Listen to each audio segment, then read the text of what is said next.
जैसे लिक्विड जैसे फ्यूजन हो रहा था सॉलिड का लिक्विड बन रहा था, ठीक है, वहां पर फ्यूजन हो रहा था, जो सॉलिड सॉलिड थी वो वाटर में कन्वर्ट हो रही थी, तो वो फ्यूजन था। यहाँ पे वर्ड क्या आया है, देखो ध्यान से देखो, वेपराइजेशन, वेपराइजेशन, समझ में आया? वेपराइजेशन, वेपराइजेशन मतलब उसका वेपर बनना, ठीक है, उसका क्या बनना, वेपर फॉर्म में कन्वर्ट होना। वेपर फॉर्म में क्या कन्वर्ट होगा, वाटर कन्वर्ट होगा, है ना। लास्ट टाइम हमने क्या पढ़ा था, 373 केल्विन पर, 373 केल्विन पर क्या हो रहा था वहां पर, जो पानी था हमारा वो भाप बन के उड़ना चालू हो गया था, बॉइलिंग पॉइंट पड़ा था 373 केल्विन पर, है ना।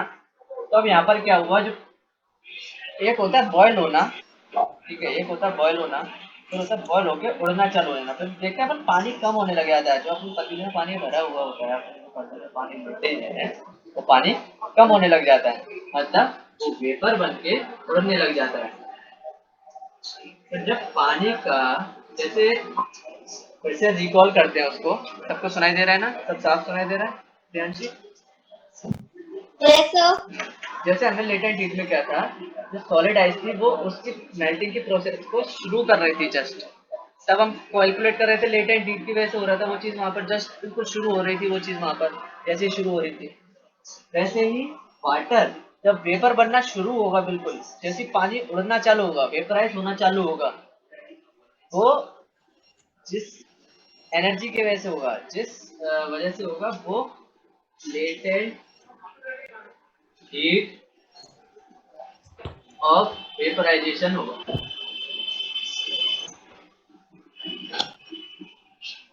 क्लियर हुआ? बोर्ड ने देखा थोड़ा सा, वो लेटेंट हीट ऑफ वेपराइजेशन होगी। क्लियर हुआ? लेटेंट हीट ऑफ वेपराइजेशन का टॉपिक क्लियर हुआ? Sir. ठीक है, देखो जैसे यहाँ पर लिखा भी है, latent heat of particle in steam, that is water vapor, इतना है more energy than water at the same temperature। वैसे ही वहां पर क्या है कि जो वाटर वेपर है उतनी एनर्जी पर, जैसे वहां पर क्या था, वहां पर जो पानी था उसमें एनर्जी ज्यादा थी आइस के कंपेयर में, यहाँ पर लेटेंट हीट और लेटेंट जो वो था सॉलिड से आइस, सॉलिड आइस से वाटर बन रहा था वहां पर थी, याद करो थोड़ा सा, वहां पर क्या थी, वहां पे जो पानी जस्ट कन्वर्ट हुआ था उसमें एनर्जी ज्यादा थी सॉलिड आइस से, ठीक है। यहाँ पर क्या है, यहाँ पे वेपर में जो वेपर बना है उस वेपर में एनर्जी ज्यादा है, देखो वाटर भी इस तरफ है, वेपर भी इस तरफ है, ऐसे समझ में, वेपर में भी एनर्जी ज्यादा है कंपेयर टू वाटर के एट सेम टेम्परेचर लिखा है। This is because particles in the steam have absorbed extra energy in the form of latent heat of vaporisation. ये जो एनर्जी है इस फॉर्म में उन्होंने क्या किया, उस लेटेंट हीट को मतलब इस फॉर्म में एनर्जी को एब्जॉर्ब कर रखा है इन किसने, ये वेपर्स ने। क्लियर हुई कहानी?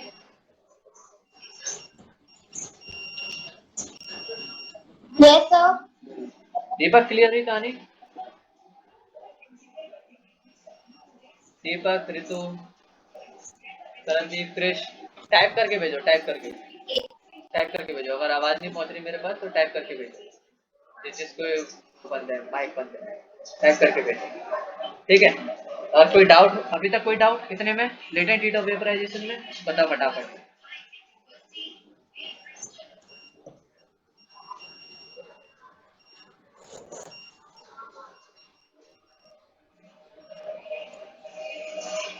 आई होप कोई डाउट नहीं होगा। अगर लेटेंट हीट पानी वाली समझ में आ गई तो लेटेंट हीट वेपराइजेशन वाली भी समझ में आ गई होगी। वो लेटेंट हीट, वो लेटेंट हीट ऑफ फ्यूजन थी, तो फ्यूजन थी, और लेटेंट हीट ऑफ वेपराइजेशन है, ठीक है।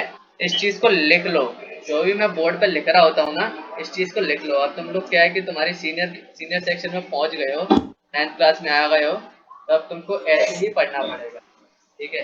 अब वो जो बुक रीडिंग वाला जो मेथड रहता है ना, कि मैं तुम में से कोई बुक पढ़ रहा है और मैं बुक का डिक्टेट कर करके उसको समझाता जा रहा हूँ, तो वो तरीका थोड़ा सा ऑड है। अब मैं देखो, मैं तुमको रीडिंग यहाँ पे नहीं करा रहा हूँ, इससे तुम्हारी ऐसा नहीं कि तुम्हारी रीडिंग स्किल्स कमजोर हो जाएंगी। तुमको खुद पढ़ना पड़ेगा कि तुम्हारी जो रीडिंग है वो तुम्हारे खुद के पढ़ने की वजह से ही अच्छी होगी। इसीलिए अब क्या कि अब यहाँ पे टॉपिक अंडरस्टैंडिंग करने के लिए इतने सारे हो जाएंगे कि हमारे पास रीडिंग करने का टाइम नहीं होना चाहिए। ठीक है, तो रीडिंग करना है क्लास में नहीं, घर पे करो। घर पे जैसे मैं यहाँ पे तुमको टॉपिक समझा दिया, अभी मैंने यहाँ पे तुमको 2 टॉपिक बताए अभी 2-3 दिनों में। मैंने इतना टाइम क्यों लगाया? ये केवल 2 पैराग्राफ थे केवल, है ना? क्यों प्रियांशु? केवल 2 ही पैराग्राफ थे। 2 पैराग्राफ में मैंने शायद 3 क्लासेस लगा दी, लेटेंट हीट ऑफ फ्यूजन और लेटेंट हीट ऑफ वेपराइजेशन समझाने में।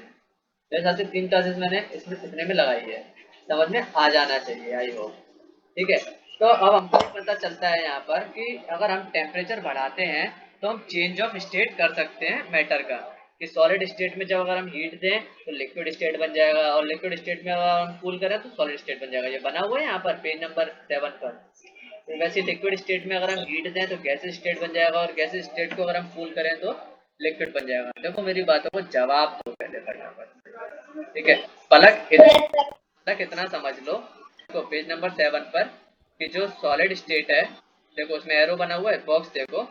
सॉलिड स्टेट जो येलो कलर के बॉक्स में है, उसका एरो बना हुआ है हीट का। तो वो किस कन्वर्ट में पहुंच गया? लिक्विड स्टेट में पहुंच गया। फिर लिक्विड स्टेट में एक एरो बना हुआ है, वो पहुंच गया गैसियस स्टेट में। ठीक है, ये दिख रहा है साफ साफ? सबको दिख रहा होगा? बस केवल सरनदीप को दिख रहा होगा। ठीक है, फिर वैसे गैसेस स्टेट में कूल का बना हुआ है नीचे एरो, वो लिक्विड स्टेट, और लिक्विड स्टेट में कूल का एरो बना हुआ सॉलिड स्टेट। क्लियर हुआ? पलक दिख गया? ठीक है, मतलब हम टेम्परेचर में चेंज करके हम स्टेट ऑफ मैटर उनका चेंज कर सकते हैं। चलो आगे बढ़ते हैं। अब कई चीजें रहती हैं जो कई बार डायरेक्ट सॉलिड से हम उसको वेपराइज करते हैं। तो डायरेक्ट डायरेक्ट सॉलिड को वेपराइज करने के लिए बहुत ज़्यादा हीट की ज़रूरत होती है। ठीक है, अगर हम देखो डायरेक्ट सॉलिड को देखो, कोई सीधी बात कर सोचो यहाँ पर कि सीधे आइस को वेपर बनाने के लिए उनको कितनी ज़्यादा उसकी ज़रूरत होगी। ऐसे सोचो कि मान लो हम सॉलिड आइस को सीधे वेपर बना के उड़ा दें, मतलब किसी चैम्बर में डाला है, मैं जैसे ही बर्फ की डेली उसमें डाली और वैसे ही वेपराइज होके उड़ गया। तो कितना अजीब फिनोमिना है। मतलब उस कंटेनर में फिर कितनी एनर्जी होगी देखो। तुमको सॉलिड से वाटर को बनाने में तुमको लग गया था 100, जैसे इसको पहुंचने में जो थी जीरो से जैसे ही ज्यादा हो रहा था, 0 डिग्री सेल्सियस से जैसे ही ज्यादा हो रहा था वैसे ही पानी बन गया था। बन गया था। फिर पानी को जैसे तुम 100 डिग्री सेल्सियस पे लेके गए तो वहां पर क्या हुआ? ये वेपर बन गया, है ना? फिर ऐसे यही हुआ था ना। अब तुमको क्या करना पड़ेगा? Yes, उस चैम्बर का टेम्परेचर डायरेक्ट 100 डिग्री सेल्सियस या उससे ज्यादा रखना पड़ेगा। तो जैसे वहां पर तुम आइस को डालोगी तो वो डायरेक्ट वेपर बन के बाहर, है ना? वो डायरेक्ट चेंज ऑफ मैटर हो सकता है, वो भी हो सकता है, लेकिन उसके लिए हमको एनर्जी की ज्यादा रिक्वायरमेंट पड़ेगी। और इस चीज को एक बोलते हैं, इस प्रोसेस को, सॉलिड को डायरेक्ट वेपर बनाने वाली प्रोसेस को बोलते हैं सब्लिमेशन। लिखो अपनी नोटबुक में, मैं एक लाइन बोल रहा हूँ फटाफट। A change of state, sublimation. A change of state,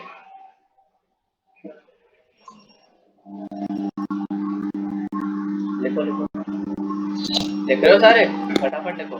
a change of state directly, Saranjit लिखो, सरनदीप लिखो।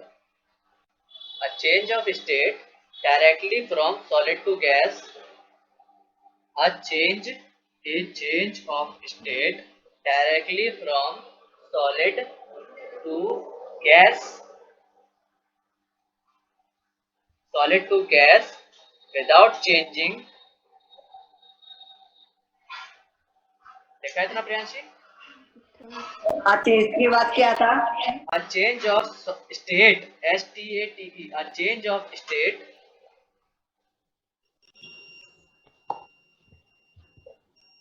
a change of state directly from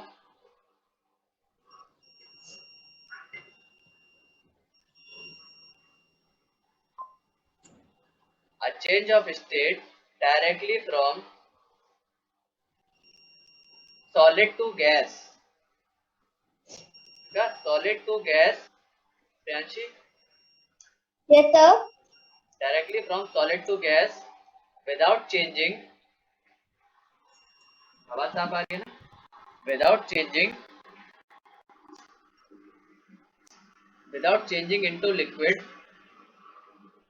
without changing into liquid state is called sublimation.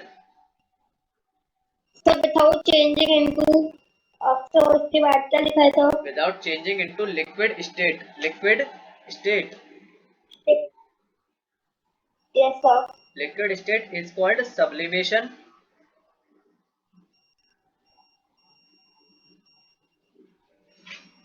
Is called Okay, sir. sublimation. और जब vapour, अभी क्या हुआ, solid Sir, ice vapour बना, without changing के बाद क्या था sir? without changing into liquid state, without changing into liquid state is called sublimation. Sublimation की स्पेलिंग ये रही, SUBLIMATION.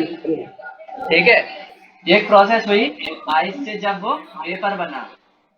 ठीक है, अब वेपर से सीधा आइस बन जाए, ये भी तो हो सकता है. देखो ये चीज सोचो, जब आइस को हम डायरेक्ट वेपर बना रहे हैं ज्यादा एनर्जी देके, तो वेपर को भी तो हम डायरेक्ट आइस बना सकते हैं. क्या कहते हो, बना सकते हैं कि नहीं बना सकते?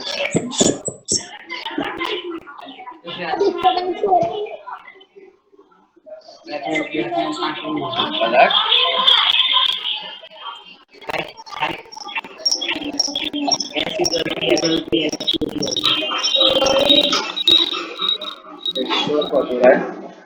क्रिश अनम्यूट मत कर, ठीक है?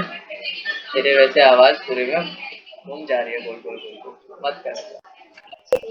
कोई भी डाउट आ रहा है चैट बॉक्स में लिख दे, मैं चैट बॉक्स रेगुलर पढ़ रहा हूँ, ठीक है? वहाँ पे लिख दे. क्यों क्यों बेवजह रिमूव होने वाले काम कर रहे हैं? अलग सुनो, देखो एक सिंपल सी चीज समझो, यहाँ पे अभी हमने सॉलिड को वेपर में चेंज किया है ना प्रियांशी? सॉलिड को वेपर में चेंज किया तो हमने उसको नाम दिया सब्लिमेशन. अब हम वेपर को डायरेक्ट सॉलिड भी तो बना सकते हैं, है ना? अब हम क्या करेंगे, वेपर को सॉलिड बनाएंगे और इसका नाम देंगे डिपोजिशन. क्या नाम देंगे? डिपोजिशन. ठीक है, लाइन लिखो नीचे, and direct change of gas. Sir, हाँ, लाइन लिखो, डायरेक्ट चेंज ऑफ गैस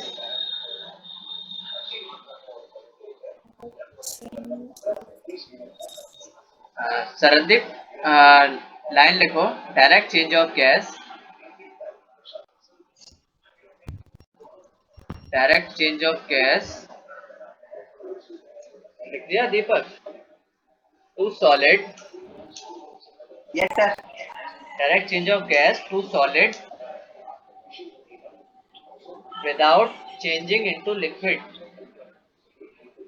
ये यहाँ पे विदाउट चेंजिंग इनटू लिक्विड हो रहा था, सॉलिड आइस पानी बन के, फिर पानी से वेपर नहीं बन रही थी, सॉलिड आइस डायरेक्ट वेपर बन रही थी, पानी वाला कॉलम गायब हो गया था वहां से, है ना? पानी गायब हो गया था. वैसे के बाद क्या था? Without changing into liquid. सुन तो ले, मैं कुछ बोल भी तो रहा हूँ, उससे भी तो इंग्लिश की भाषा समझ.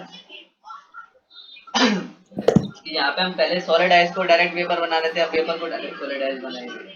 ठीक है, तो solid liquid solid direct gas बनना था, अब गैस डायरेक्ट सॉलिड बनेगा।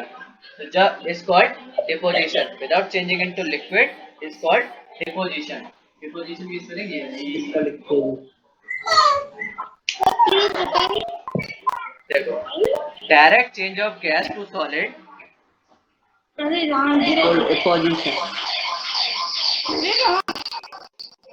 कौन है? Direct change of gas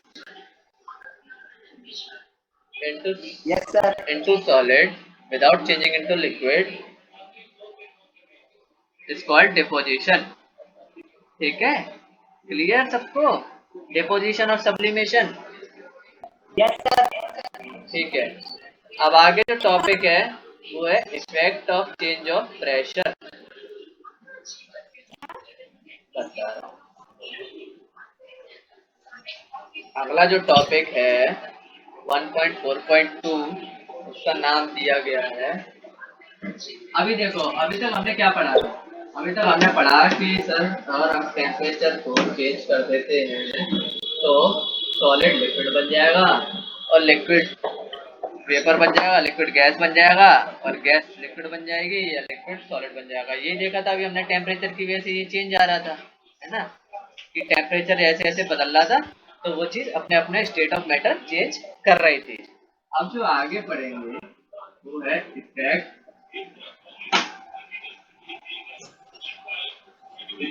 off pressure.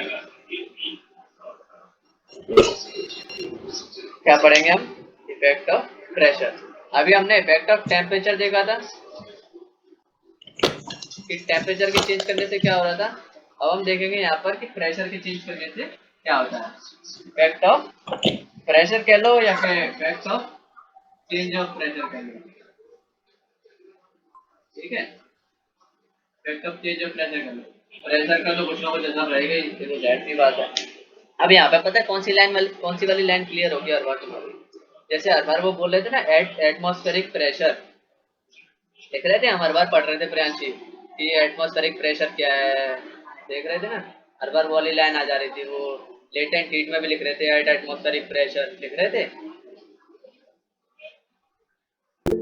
Notice नहीं किया वो शायद, ठीक है। तो वहां पर लिख रहे थे, तो प्रेशर की वजह से भी चीजें हो रही होती हैं। अब प्रेशर की वजह से क्या कैसा चेंज आएगा वो देखते हैं। प्रियांशी म्यूट क्यों हो गई? Effect of change of pressure का मतलब समझ में आया कि क्या हुआ प्रेशर की वजह से, टेम्परेचर की वजह से पता चल गया हमको, ठीक है। अब हम देखेंगे प्रेशर की वजह से क्या चेंज होगा। देखो आगे बढ़ते हैं। जैसा हमने देखा था कि पार्टिकल्स के डिस्टेंस पर हम इनको अलग अलग रख रहे थे, कि जैसे जो सॉलिड था उसमें पार्टिकल्स बहुत पास पास में थे, है ना, और जो लिक्विड था उसमें पार्टिकल्स बहुत थोड़ा सा दूर दूर थे, और गैस में तो पार्टिकल्स बिल्कुल ही बहुत ही दूर दूर थे बिल्कुल स्टार्टिंग वाली क्लास में जो पढ़ा था, है ना। Yes sir. है ना, अब ऐसा क्या है, अब यहाँ पर हम क्या करेंगे, यहाँ पर उन्होंने एक फिगर 1.8 की तरफ देखो, 1.8 की तरफ देखो,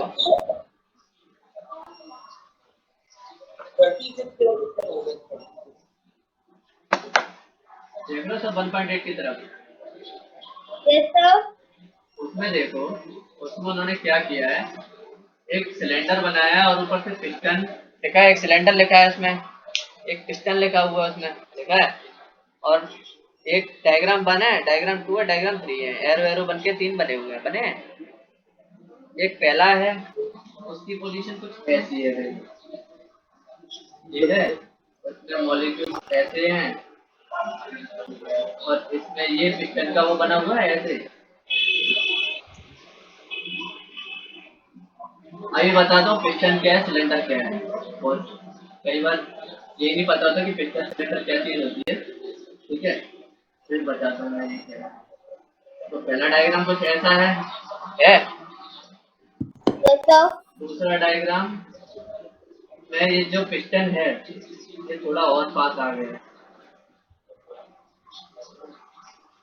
थोड़ा और पास आ गया है, और ये जो मॉलिक्यूल है थोड़े से सट गए हैं, आज पास में आ गए, अभी थोड़ा अभी अभी दूर निकल रहा है, तो और पास लेके जाएंगे।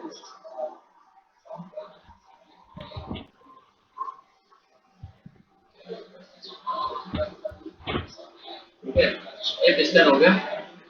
ये मॉलिक्यूल थोड़े से पास पास हो गए यहाँ पर, देखो उसने है Yes, sir. है वहाँ पर थोड़े से पास हो गए। अब तीसरे में क्या हो रहा है, तीसरे में जो पिस्टन है वो बिल्कुल ही नीचे आ गया। आ गया है। Yes, sir. देखो पिस्टन क्या है, और यहाँ पे मॉलिक्यूल है वो एकदम से बिल्कुल पास पास हो गए, एकदम एकदम बिल्कुल कंप्रेस्ड है, आपस में एक दूसरे के बीच में जगह भी नहीं दिख रही। देखो दिख रहा है वैसा ही। समझ आ रहा है तुम्हारा।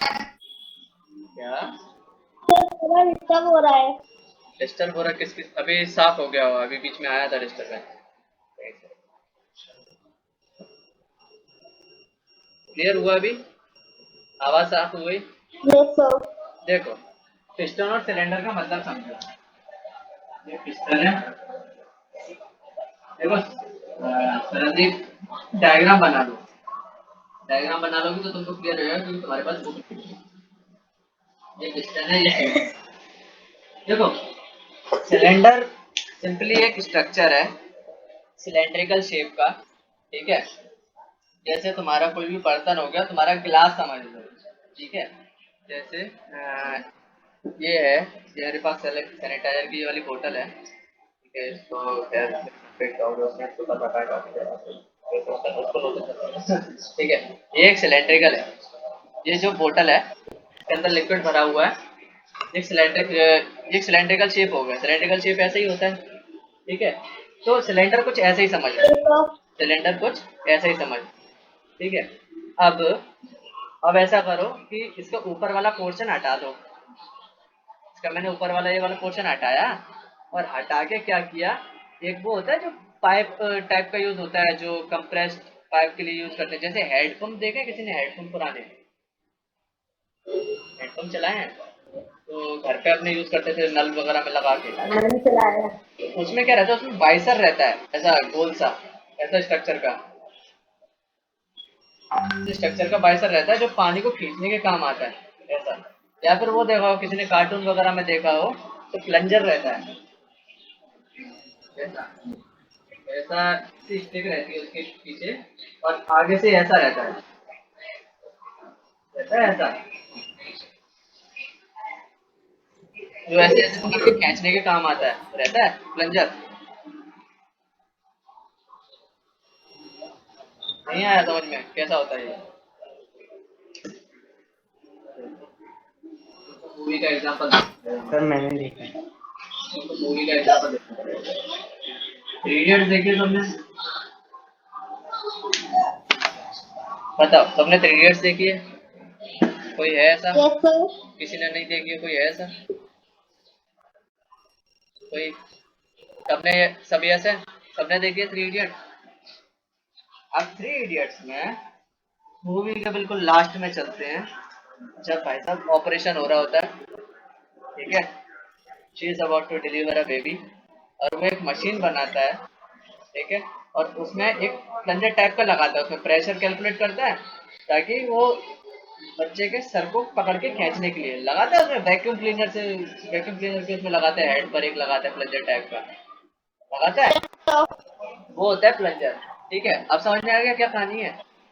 तो उस टाइप का ही उसी शेप का सिलेंडर के अंदर पहुंचा दिया, ऐसे ऐसे ये सिलेंडर है, इस सिलेंडर के अंदर उस प्लंजर को पहुंचा दिया, पहुंचा दिया। डिवाइस समझ रहे, डिवाइस कैसा है ये वाला, ये पिस्टन और सिलेंडर वाला, ये जैसे तुमको ये समझ में आ जाएगा ना, वैसे तुमको ये समझ में आ जाएगा कि ये वो क्या रहा है यहाँ पर। ठीक है, तुम लोगों को एक छोटे तौर पर वो पता लग जाएगा कि जैसे जो हमारे इंजन होते हैं, जो गाड़ियों के इंजन होते हैं, वो कैसे काम कर रहे होते हैं, छोटे तौर पर ये पता लग जाएगा तुमको, इंजीनियरिंग आ जाएगी।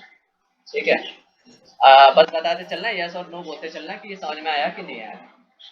वो प्लंजर इसके अंदर मैं डालूं जैसे ही, ठीक है, तो जो सिलेंडर की जो वॉल है बिल्कुल उससे सट के चलेगा, बिल्कुल भी साइड से हवा बाहर तो नहीं आ सकती। यहाँ से बिल्कुल ऊपर की तरफ अगर मैं ऊपर से इसमें कुछ भी डालूं तो उसको दबाऊंगा तो अंदर दबता चला जाएगा। बताओ। Yes, sir. अगर मैं इसके अंदर उसको डालूं और हवा साइड में से बाहर नहीं जा रही हो तो अपन उसको दबाएं तो वो दबता चला जाएगा। और अगर मैं इसमें तो यहाँ पे क्या हो रहा है, यहाँ पे पहले मॉलिक्यूल से बुक देखो, उन्होंने क्या लिख रखा है, by applying pressure particles of matter can be brought together. मैंने क्या किया, प्रेशर लगाया प्लंजर से, मैंने प्रेशर लगाया प्लंजर से, लगाया।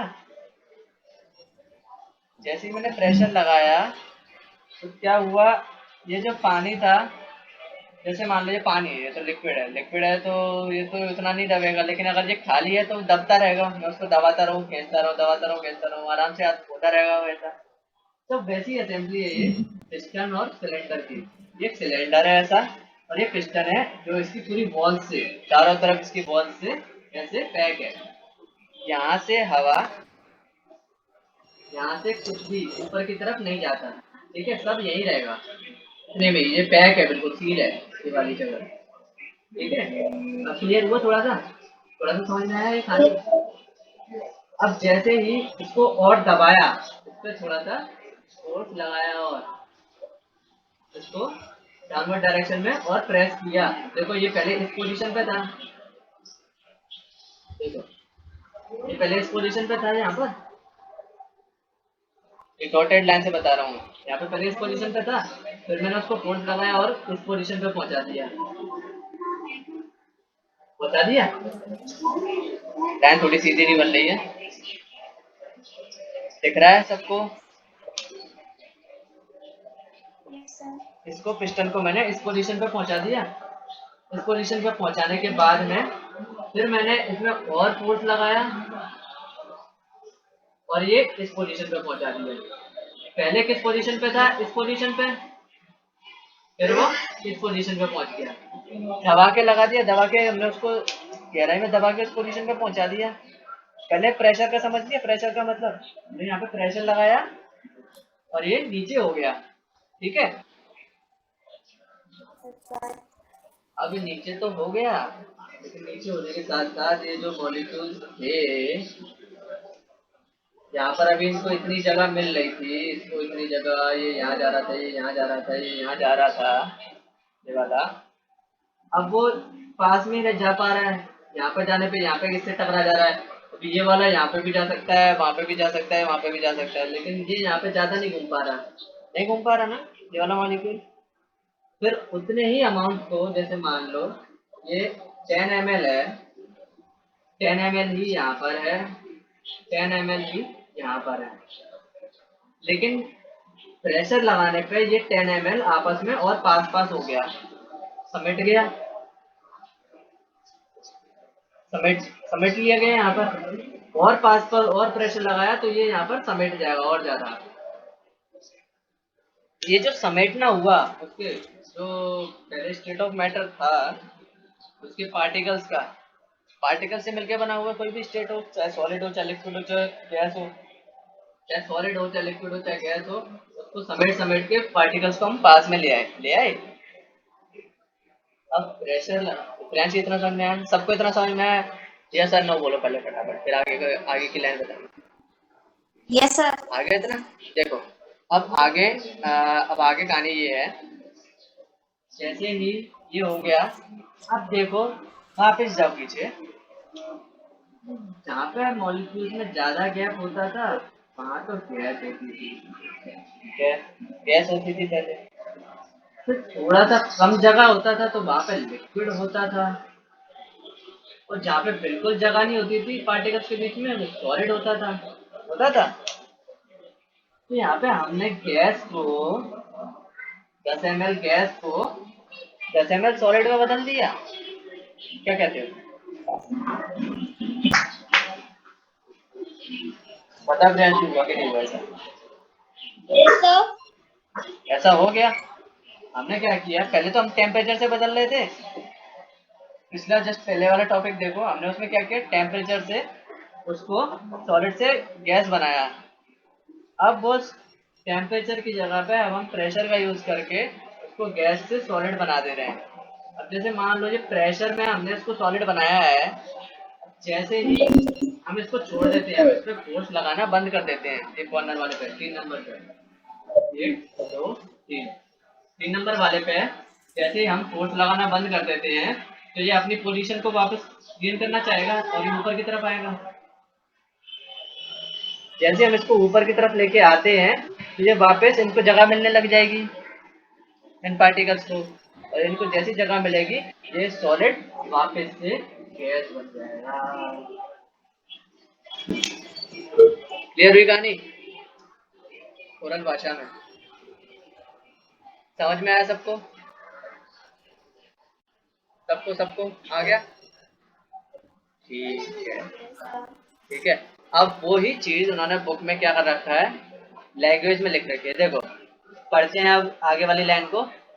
Applying pressure and reducing temperature liquefy gases. देखो प्रेशर लगाने पे और टेम्परेचर को रिड्यूस करने पे हम जो गैस उसको लिक्विफाई कर सकते हैं। ठीक है, have you heard of solid carbon dioxide? अगर हम सॉलिड कार्बन डाइऑक्साइड लेते हैं तो it is stored under high pressure. अगर हम सॉलिड कार्बन डाइऑक्साइड जब लेते हैं तो हम उसको हाई प्रेशर में स्टोर करके रखते हैं। क्यों? क्योंकि solid gets converted into gaseous state. Solid जो है वो गैसियस स्टेट में इजीली कन्वर्ट हो जाते हैं। देखो हमने देखा सॉलिड कार्बन डाइऑक्साइड क्या होती है, गैस होती है, सबको पता है ये वाली बात। कार्बन डाइऑक्साइड क्या होती है, गैस होती है। अब उसका नॉर्मल नेचर क्या है कि वो गैस में पहुंचने की कोशिश करेगी, लेकिन solid form of carbon dioxide कहीं और भी काम आता है। तो solid form of carbon dioxide, अगर हमको उस कार्बन डाइऑक्साइड गैस को सॉलिड फॉर्म में, कार्बन डाइऑक्साइड गैस को सॉलिड फॉर्म में रखना होगा तो हमें क्या करना पड़ेगा, उसका प्रेशर बताओ। तो उसका प्रेशर बताओ बताओ बताओ। तो उसका प्रेशर ज्यादा करना पड़ेगा। तो हमें उसका प्रेशर ज्यादा करना पड़ेगा, हमें उसका प्रेशर बढ़ाना पड़ेगा। अगर हम उसका प्रेशर बढ़ा देंगे तो जो कार्बन डाइऑक्साइड गैस थी वो सॉलिड बन जाएगी। और जैसे ही हम उसका प्रेशर रिलीज करते हैं, जैसे ये सैनिटाइजर है, सैनिटाइजर की ये वाली बोतल है, ये अभी लिक्विड फॉर्म में है, सबको दिख रहा है?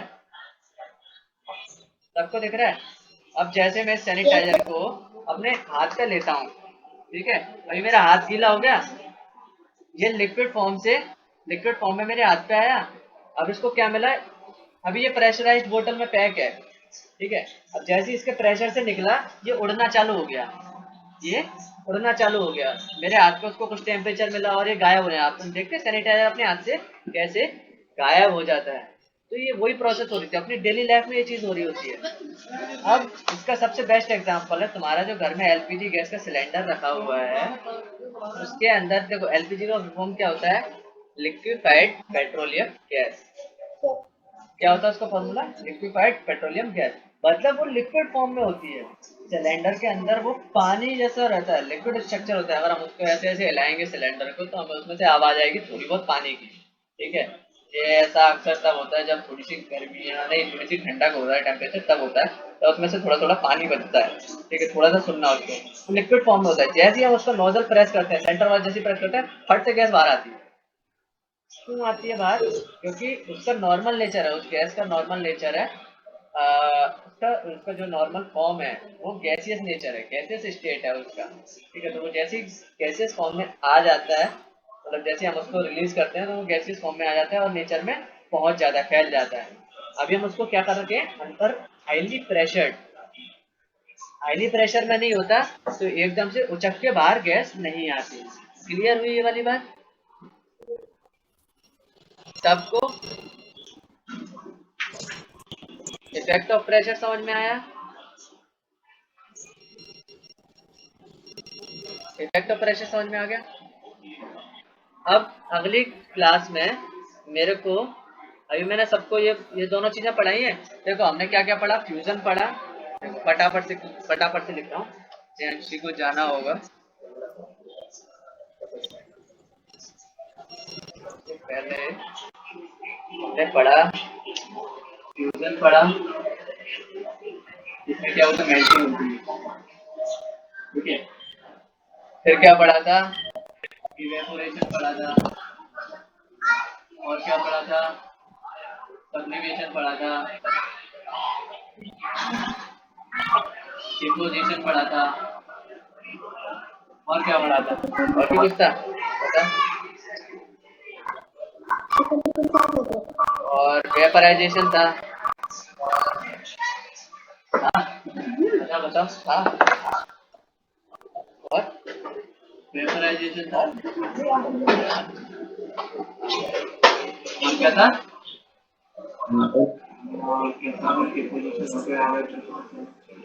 वेपराइजेशन और सॉलिडिफिकेशन, ठीक है। ये सारे प्रोसेसेस के बारे में इसमें भी लिखा हुआ है 1.9 फिगर में, इसको पढ़ना, कोशिश करना समझने की इस फिगर को। इसमें इंटर कन्वर्जन लिखा है 3 स्टेट ऑफ मैटर के बीच में। ये 3 स्टेट ऑफ मैटर, सॉलिड से लिक्विड, लिक्विड से गैस, कब कब कैसे कैसे बनते हैं, किस किस प्रोसेस के थ्रू बनते हैं, इस डायग्राम में एक्सप्लेन किया गया है। इसको समझना, कोशिश करना समझाने की। अगली क्लास में मैं पूछूंगा तुमसे, ठीक है, और समझाऊंगा भी फिर बाद में, लेकिन पहले पूछूंगा। ओके।